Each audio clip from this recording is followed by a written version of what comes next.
Bom, então, para a gente seguir, passar logo a palavra para a Dércia, ela já iniciar esse momento aqui da mesa de debates, em seguida a gente poder passar para o plenário. Bom, boa tarde a todos e a todas, a todos e a todas. E lembrando que depois do almoço sempre é mais difícil manter a concentração, mas vamos aí se manter atentos ao debate, que eu acho que ele é imprescindível para o processo que inicia agora, que é esse processo da Conferência Nacional de Educação 2014, a CONAE. Nós não podemos esquecer que toda essa fala aqui, ela se cristaliza nesse processo, ela faz um recorte e ela chega exatamente naquilo que a gente precisa discutir, que é o Sistema Nacional de Educação, né, para que na frente desse processo a gente constitua para o país um Sistema Nacional de Educação na qual essas particularidades, a gente acabe vencendo essas particularidades do setor privado, que vem tomando um rumo aí descompassado em todos os debates que se trata da educação. Eu sou a Dércia, secretária de Assuntos Educacionais da Confederação Nacional dos Trabalhadores de Educação. Nós representamos os trabalhadores do setor privado, os professores e professoras e técnicos administrativos. Então, eu falo de um ponto de vista da onde a lógica do mercado tomou conta realmente daquilo que a gente entende como sendo de um princípio, que o princípio deveria ser público, gratuito, laica e de qualidade, a educação, e que hoje nós disputamos toda essa nossa concepção dentro de uma lógica do mercado que é avassaladora. Dentro desse paralelo de que os companheiros trouxeram, dos direitos, é importante a gente lembrar os direitos e deveres entre as universidades públicas e privadas. O quanto que nós temos aí atualmente das universidades, o que é cobrado das universidades públicas em relação àquilo que elas precisam constituir e o que é cobrado dessas universidades privadas. Precisamos também lembrar que as universidades privadas têm 1/4 a menos das exigências daquilo que é imposto para as universidades públicas. Fazendo toda essa leitura também. E a CONTE também entende que o direito à educação é público. E dentro do Sistema Nacional de Educação é imprescindível para a gente corrigir essas falhas que hoje existem dentro do sistema. E regular, a gente também entende que a gente precisa estender urgentemente para o setor privado o que já é conquista e dever na rede pública e também regulamentar o requisito da qualidade, elencando a importância do tripé da educação, do ensino, da pesquisa e da extensão. Vamos lembrar também do pressuposto que precisamos atender o princípio máximo do direito à educação. E, no caso, as instituições privadas, na sua grande maioria, como nós percebemos nas falas, o lucro é o fim por si só. Observa-se também, a gente observa que esses conglomerados, como o Croton e a Anhanguera, num português, para a gente poder fazer uma leitura bem substancial de números, nós temos aqui no caso Croton Educacional um lucro líquido no terceiro trimestre de 2012 de 82,1 milhão, enquanto no mesmo período de 2011 foi de 21,7 milhões. O professor apresentou aqui o número de matrículas e eu estou apresentando para vocês o número em lucros. Então, matrículas reverte-se em lucro. Automaticamente, a gente observa que nesse movimento nós temos agora a Anhanguera, no mesmo período, no terceiro trimestre de 2012, fechou com lucro líquido de 47,9 milhões, contra 17,6 milhões no mesmo período de 2011. E agora elas são uma fusão, elas são uma só. Então, os milhões delas triplicaram em valores e em bolsa, e na Bolsa de Valores. O que nos instiga a colocar esse debate na pauta é a questão exatamente de entender que a maioria dessas instituições, o único interesse deles é atender os interesses dos seus acionistas. Ou seja, na maioria das vezes, ou em nenhuma das vezes, não é exigido nenhum tipo de qualidade efetiva dos serviços prestados e, principalmente, nenhuma preocupação com a questão da educação e a questão da soberania nacional e do desenvolvimento do país e com o projeto e a responsabilidade com o projeto educacional do país. Eu estou fazendo um preâmbulo bem rapidamente em relação de como a gente se posiciona em relação a essas instituições de ensino privada. Nós temos aqui o caso das comunitárias, em muitos casos, que ainda prestam os seus serviços e ainda se veem dentro dessas condições, como é o caso da PUC. Né, PUC São Paulo e algumas outras universidades comunitárias no Rio Grande do Sul, mas em muito nós estamos, eu sou de Santa Catarina, fico ali do lado da Univale de Itajaí, que em muito tem aí passado por alguns períodos de reestruturação severas, né, e de mudança de postura frente ao seu quadro docente e frente ao seu quadro de trabalhadores em educação. Os efeitos dessas instituições de ensino que entram de forma avassaladora no mercado é a baixa qualidade da educação, um processo aligerado e de baixo custo, é aquilo que eles buscam com mais precisão. Simplesmente o tripé educação, ensino, pesquisa e extensão é deixado totalmente relegado a segundo plano. E um exemplo clássico que nós temos é o alto nível de reprovação dos nossos alunos, por exemplo, nos cursos da OAB. Isso nos coloca numa expansão, em um número muito maior de alunos atualmente cursando o ensino superior, mas que também nos remete à qualidade do que está sendo ofertado. Né, sem esse olhar atencioso do Estado sobre o que tem acontecido dentro das instituições dentro das instituições privadas do país. Então, não há um nível de investimento em aprimoramento intelectual. E eu acredito aqui que toda a academia deve compreender que isso em muito acontece nessas instituições de ensino superior, onde os seus quadros docentes são, na maioria das vezes, nós temos aí uma queda dos mestres e doutores sendo substituídos abruptamente nessas instituições, única e exclusivamente com a intenção de diminuir custos. E nós estamos falando aqui muito claramente em redução de custos. Nós não falamos mais em projeto educacional nessas instâncias, a gente não fala mais em projeto educacional para o país e para o desenvolvimento de um país que está em pleno avanço da sua economia. Então, essas são algumas que ao longo do período a Confederação, junto com as suas entidades parceiras, vem descrevendo, já que esse boom se deu no início de 2005, quando se iniciaram os primeiros conglomerados. Então, a gente acredita que não há esse nível de investimento em aprimoramento intelectual que o nosso país tem aí merecido. E, observando essas colocações iniciais ainda eu coloco, que país se quer? Né? Que país se quer? Que país se busca? Que tipo de educação estamos buscando? Quais são os rumos que essa conferência ela precisa dar? Que start? Qual é o start dessa conferência rumo àquilo que a gente precisa concretizar como políticas de educação para o país?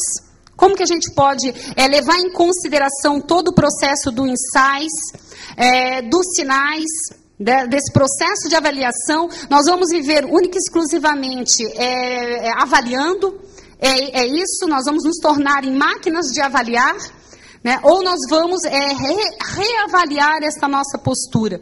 Né, quanto a avaliadores, como que nós vamos fazer isso de forma a buscar, como colocou o Dermeval Saviani, que a educação é um bem público, que por isso não pode ser sujeitar única e exclusivamente à lógica do mercado e se pautar pelos interesses privados.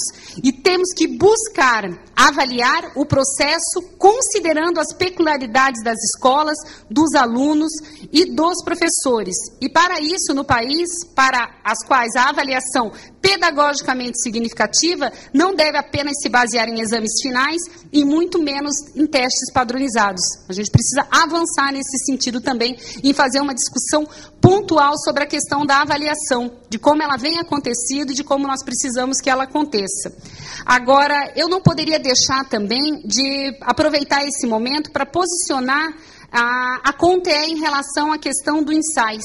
Nós tiramos aí, ao longo desse último período, nós fizemos um levantamento bastante significativo e tivemos a oportunidade de estar com o ministro da Educação, como também com o Messias, que é o secretário da SERES, e tivemos a oportunidade, junto com a Secretaria de Assuntos Jurídicos, os companheiros da Confederação, todos os diretores, estivemos avaliando esse projeto que seguiu, né, o projeto de lei número 4.372, de 2012, que trata do INSAIS. E essa oportunidade eu não poderia deixar de destacar os pontos que a CONTE defende. Até pelo tempo eu vou fazer a leitura, porque senão eu poderia me alongar para poder fazer a justificativa. Frisa-se que as nossas sugestões direcionam-se à regulação das instituições privadas de ensino superior, por serem aquelas que hoje funcionam sem parâmetros e sem limites, exceto quanto aos seus atos autorizados. Vou fazer como professor, vou pular algumas partes também, porque é um documento longo, e fiz aqui um destaque nas imprescindíveis. Quando a gente destaca para o relator, né, as questões principais. Todavia, tais instituições, especialmente as privadas, em sentido estrito, não cumprem nenhuma de suas inarredáveis obrigações constitucionais.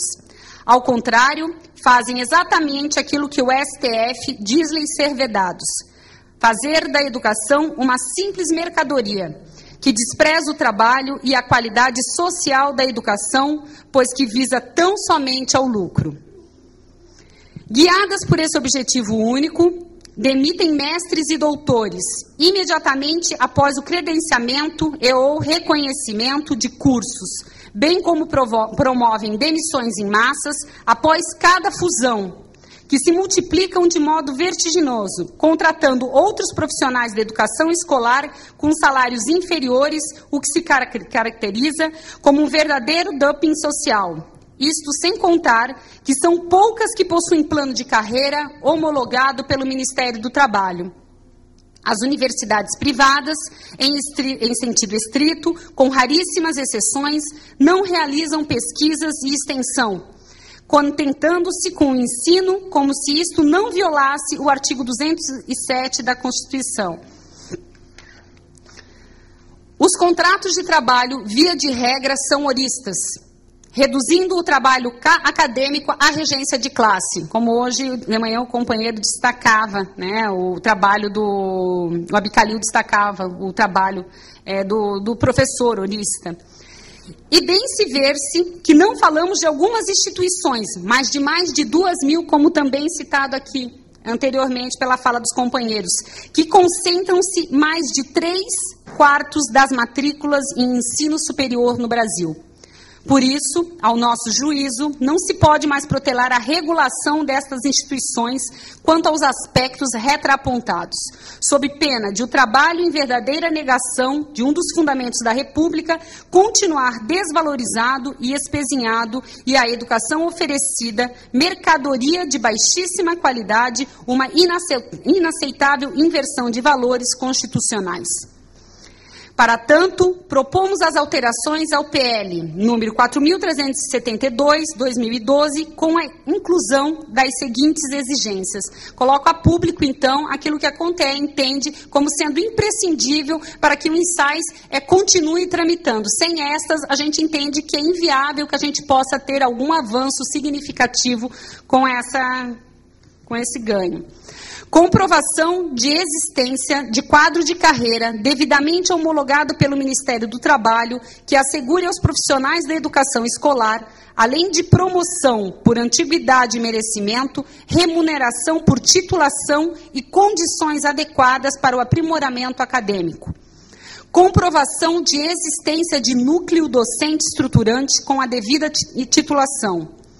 Garantia de manutenção de todos os vínculos empregatícios, tanto da empresa adquirente quanto da adquirida, em caso de fusão pelo período mínimo de 24 meses. Proibição de dispensa coletiva sem prévia negociação com o competente sindicato, o que, aliás, é consentâneo com a jurisprudência do Tribunal Superior do Trabalho. Garantia de destinação de 50% da carga horária semanal para a realização de atividades acadêmicas para além da regência de classe. Comprovação da capacidade de autofinanciamento em estrita observância ao disposto do artigo 7 da Lei de Diretrizes e Bases da Educação, Lei número 9.394, de 96. Há de merecer atenção especial na regulamentação do ensino privado o vertiginoso e crescente processo de fusão de instituições privadas em sentido estrito. Ressalta-se que este processo possui um só objetivo, o da total mercantilização da educação, não demonstrando nenhuma preocupação com o seu padrão de qualidade social e com a valorização do trabalho.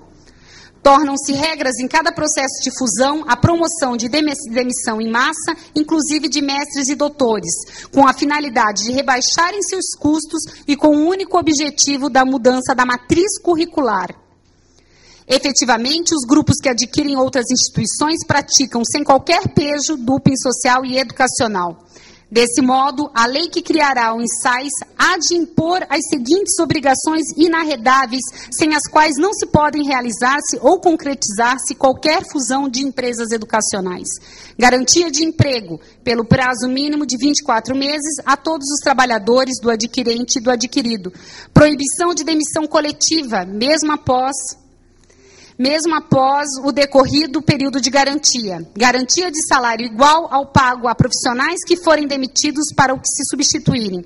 Proibição da redução do número de mestres e doutores e patamar inferior a 1/3 dos cursos por faculdades, centros universitários e universidades. Frisa-se que as medidas propostas não extrapolam o comando do artigo 209, ao contrário, dão-lhe efetividade. Bom, eu termino por aqui e acredito que foi uma oportunidade que a Confederação teve de colocar e expor as suas ideias, não só as suas ideias, mas as suas convicções, no sentido de que educação não é mercadoria e de que buscamos todos, junto com todos os trabalhadores em educação, um projeto de educação para o país.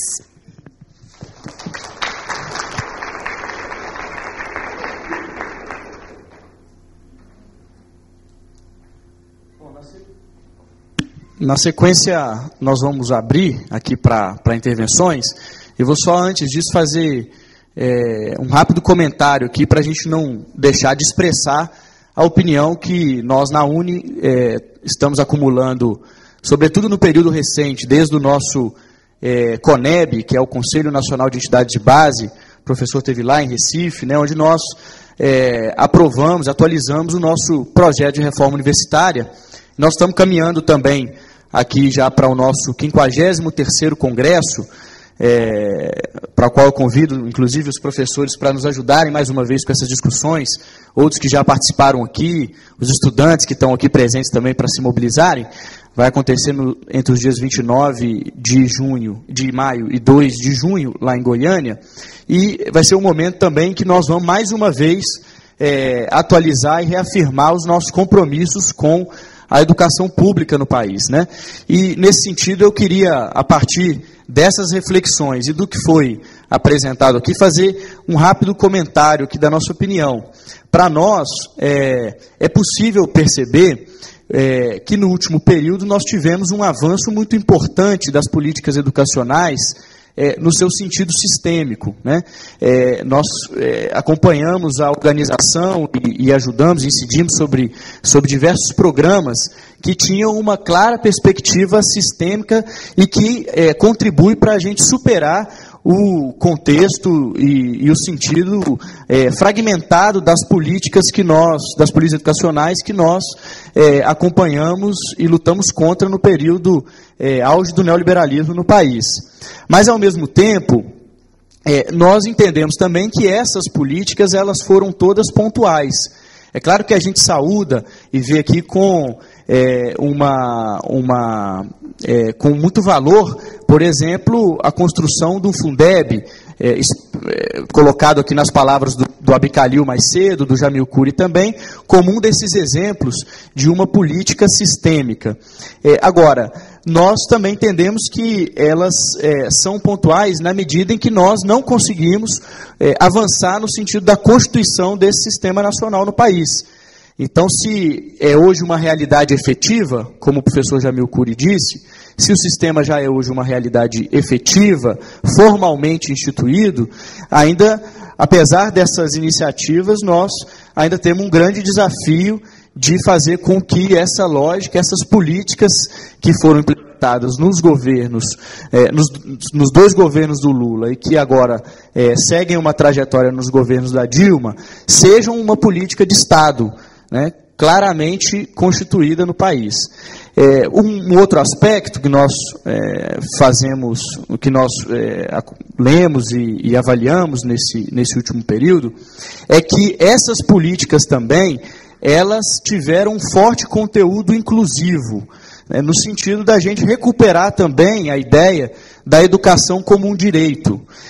Ao mesmo tempo, a iniciativa dessas políticas, ela veio muitas vezes atrelada a uma realidade de fazê-las através da complementação ou do compartilhamento com o setor privado.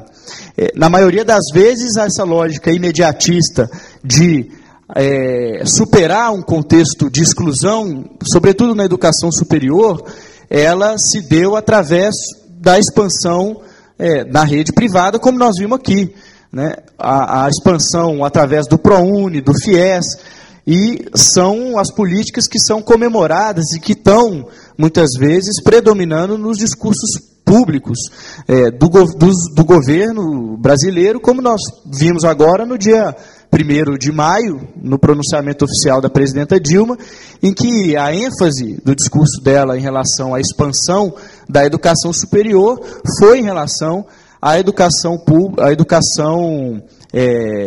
a expansão que foi feita na rede privada por meio do ProUni e do FIES.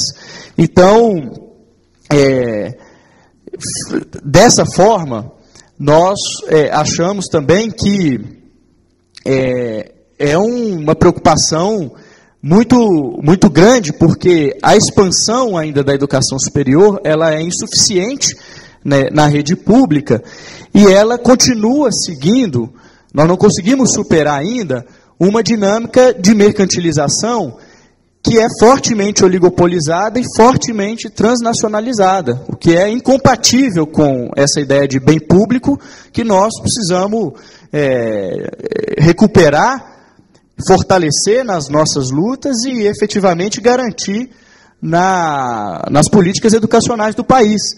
Então, é nesse sentido que nós vemos que o Sistema Nacional de Educação ele pode adquirir, né, um aspecto, um caráter estratégico para nós, porque se nós estamos fazendo uma expansão importante, mas balizada muitas vezes pelas necessidades imediatas que nós temos, o Sistema Nacional de Educação pode agregar aí um valor estratégico para isso, tanto no sentido de superar a fragmentação das políticas, como no sentido também de garantir o interesse público. Mesmo que a gente não tenha, no curto prazo, a possibilidade de superar a educação, essa relação aqui, do setor privado e do setor público, que ele seja referenciado no interesse público. Então, o Sistema Nacional de Educação, no nosso entendimento, ele pode agregar nesse sentido. E, para terminar esse comentário, nós não vemos outra forma, já dissemos isso em outros espaços, nós não vemos outra possibilidade disso ser construído e dessas teses prevalecerem, essas teses da CONTE, as teses dos professores que se expressaram aqui, as teses das outras entidades que constroem conosco essa conferência livre. Nós não vemos outro caminho para isso se firmar consistentemente na sociedade brasileira, se não for através da mobilização que nós estamos fazendo agora na Conferência Nacional de Educação. Então, não foi aleatório, como já foi dito aqui, que nós selecionamos o tema do Sistema Nacional de Educação para essa conferência livre, articulada com essas entidades. Foi porque nós consideramos ela estratégica e porque nós achamos também que é fundamental esse processo de mobilização para que o Sistema Nacional de Educação possa ganhar a sociedade brasileira.